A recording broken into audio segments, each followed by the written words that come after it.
इस वक्त हमारे साथ बात करने के लिए मौजूद है समाजवादी पार्टी के राष्ट्रीय अध्यक्ष अखिलेश यादव, जिन्होंने कानपुर पहुंचकर चिड़ियाघर में सारस से मुलाकात करी, जिसको आरिफ की दोस्ती के बाद यहां पर भेज दिया गया था। अखिलेश जी, मुलाकात कैसी रही? मुझे खुशी है इस बात की कि जो वहाँ के अधिकारी हैं उसका ख्याल रख रहे हैं, और हालांकि क्वारंटीन कर दिया है सारस को, लेकिन उन्होंने सीसीटीवी के माध्यम से हम लोगों को दिखाया।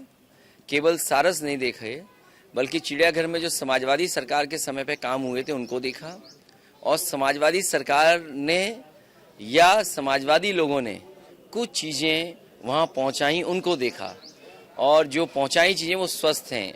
और जो काम किया था, मैं समझता हूँ इस सरकार ने अगर काम और किया होता तो ये चिड़ियाघर और अच्छा दिखता। ट्रेन की पटरी, क्योंकि अलाइनमेंट नहीं बेहतर है इसलिए ट्रेन पलट गई, ट्रेन नहीं चल पा रही है, कोई घटना भी हुई।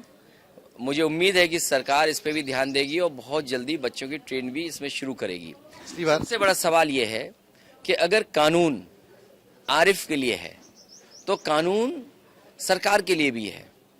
अगर आरिफ पर मुकदमे लगे हैं, जुर्माने की तैयारी कर रहे हैं, तो किसी कानून के तहत, और उसी कानून के अंदर आप एक सारस को बंद नहीं कर सकते, एक सारस की आज़ादी को नहीं आप छीन सकते।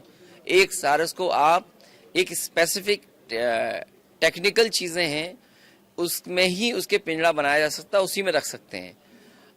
अगर कानून एक तरफ कार्रवाई कर रहा है तो कार्रवाई दूसरी तरफ भी हो। मुझे उम्मीद है इसके बाद आरिफ के केस खत्म होंगे और जो उस पर जुर्माने की बात होगी वो भी खत्म होगी, और कम से कम सरकार को सारस के प्रति प्रेम बढ़ा है।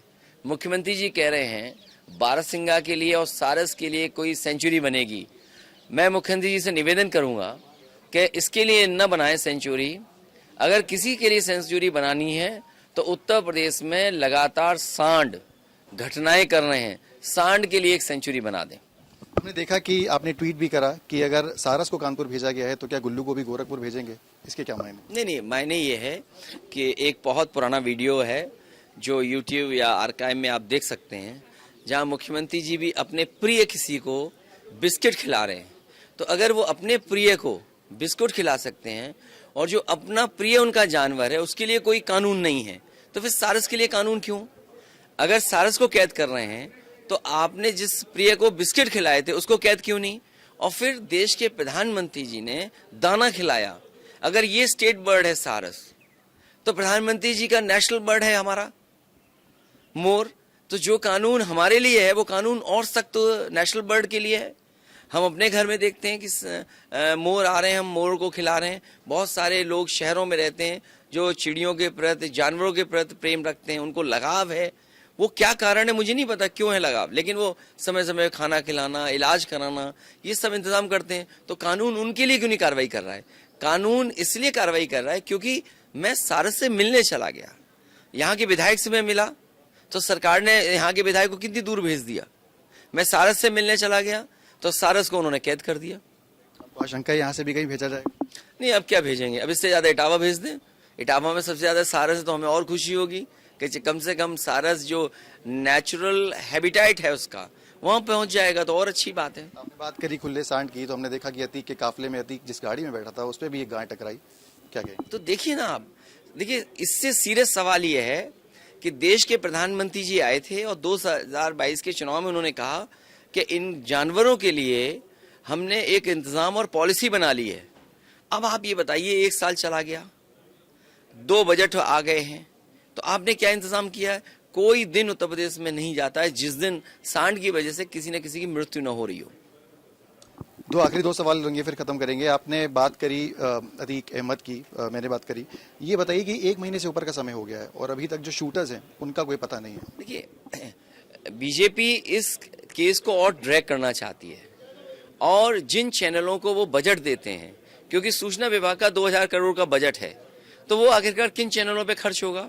और उन चैनलों को निर्देश हैं कि आपको अतीक वाला केस इस तरह का और हाईलाइट करके दिखाना है, तो स्वाभाविक है ये केस चलेगा। सबसे बड़ा सवाल ये है कि किसी को भी सुरक्षा तब मिलती है जब उसकी जांच होती है, और सरकार ने जांच की, उसके बाद उसको 2 गनर दिए, दोनों गनर मारे गए। तो आखिरकार सरकार की इंटेलिजेंस क्या कर रही थी? हम आज अगर सुरक्षा चाहते हैं तो सरकार से सुरक्षा चाहते हैं, सरकार हमारी जांच करती है। और गनर उनके पास थे, इंटेलिजेंस क्या कर रही थी, तो जो कार्रवाई अधिकारियों के खिलाफ होनी चाहिए थी वो तो नहीं कर रहे हैं कि आखिरकार मारा कैसे गया। और वो मारा गया जो बीजेपी का सदस्य है, जिसकी हत्या हुई है वो बीजेपी का सदस्य है। उस पर जो मुकदमे थे या जो झगड़ा था वो था, और जांच इसकी क्यों नहीं हो रही है कि जमीनों का लेन देन था, वहां पर पैसे का लेन देन था, वो बीजेपी के नेता थे। जो बीजेपी के नेता हैं उन्हें 1 साल की सजा होगी, उन पे 2 साल की सजा नहीं होगी, क्योंकि 2 साल की सजा होगी तो सस्ता चली जाएगी। उनके मंत्री हैं, उनके और मंत्री हैं, इलाहाबाद वाले मंत्री हैं, कानपुर वाले मंत्री हैं, 1 साल की सजा हो रही है उन पे। आपको लगता है गलत कार्रवाई राहुल गांधी पे 2 साल की सजा होगी? देखिए, ये कार्रवाई उत्तर प्रदेश में समाजवादी पार्टी के नेता आदरणीय आजम खान साहब के खिलाफ हुई, उनकी सजा चली गई, उनके बेटे की सजा चली गई, उन पे एक बाहर से अधिकारी बुलाया गया, उससे झूठे मुकदमे लगाए गए, उन्हें परेशान किया गया। और इसी तरह कानपुर में भी इरफान के लिए बाहर से एक अधिकारी बुलाया गया है, वो केस लगा रहे हैं। अगर कोई बचने बचाने के लिए हवाई जहाज से चला जाए तो आखिरकार दोषी कौन था, झूठे मुकदमे किसने लगवाए? और बीजेपी पे मुकदमे क्यों नहीं लग रहे? बीजेपी के जो नेता हैं, मंत्री हैं, सबसे ज्यादा दागी हैं। आज ही मैं अखबार में पढ़ रहा था, मंत्रिमंडल में 22 ऐसे मंत्री हैं जो दागी हैं, और फिर मुख्यमंत्री खुद दागी थे। अगर उन्होंने केस वापस न लिए होते तो वो तो कितने थे मुकदमे उनके ऊपर, डिप्टी सीएम पे कितने मुकदमे थे। और फिर समाजवादी पार्टी और उत्तर प्रदेश की जनता ये जानना चाहती है कि टॉप 10 माफिया कौन है, टॉप 100 माफिया उत्तर प्रदेश में कौन है। आखिरकार मुख्यमंत्री को कौन रोक रहा है सूची जारी करने के लिए? आपको लगता है सूची जारी करनी चाहिए? नहीं, स्वाभाविक है कि अगर कानून व्यवस्था पे और लॉ एंड ऑर्डर पर जगह जगह बुलडोजर चला रहे हैं तो कम से कम जो टॉप 10 टॉप 100 माफिया हैं उनकी सूची जारी हो, जिससे जनता जाने कि किसके दल में सबसे ज्यादा माफिया हैं। एक आखिरी सवाल, अतीक अहमद पे फैसला भी आया, उम्र कैद उनको हुई, क्या प्रतिक्रिया है? कोर्ट का फैसला है और कोर्ट का फैसला सबको स्वीकार होगा। बहुत बहुत धन्यवाद हमसे बात करने के लिए।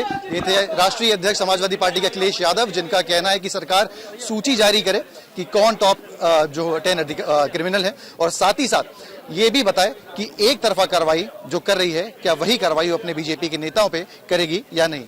वीडियो जर्नलिस्ट अमित के साथ सिमर चावला, कानपुर, आज तक।